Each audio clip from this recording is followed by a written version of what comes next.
দিয়ে আমরা এই কমিটির সদস্য হওয়ার জন্য আমি সকলকে অনুরোধ করছি। আমি ফর্ম বিতরণ করার জন্য আমার এই কমিটির সম্মানিত সাধারণ সম্পাদক মাওলানা আব্দুর রশিদ সাহেবকে আমি বিনীত অনুরোধ করছি। ধন্যবাদ সম্মানিত সভাপতি সাহেব, উপস্থিত আমার সম্মানিত শিক্ষক মহোদয় এবং সোফারগণ। আজকে আমরা আমাদের মাদ্রাসা শিক্ষক সমিতির ফর্ম দিয়ে কমিটির কার্যক্রম শুরু করলাম। আপনাদের সকলকে ধন্যবাদ। আসসালামু আলাইকুম ওয়া রাহমাতুল্লাহ।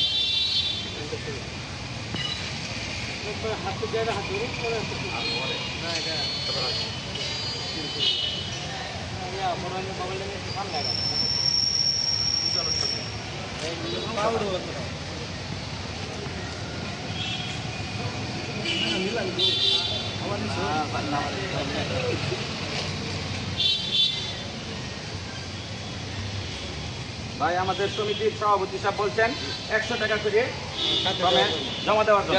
জেলা সভাপতি সাহেব বলছে 100 টাকা করে। আরেকটা কথা ভাই, আমরা জেনে শুনে কোনো আওয়ামী লীগের সদস্য, কোনো আওয়ামী লীগের দোষর যেন আমাদের কাছ থেকে ফর্ম না নিতে পারে। আমাদের যে শিক্ষক আছে বিএনপি মানা জাতীয় দলের অন্তর্ভুক্ত, এদেরকে আমরা এই সমিতির অন্তর্ভুক্ত করবো। সবাই এই জিনিসটা আমাদের মাথা রেখে কাজ করবো ইনশাল্লাহ।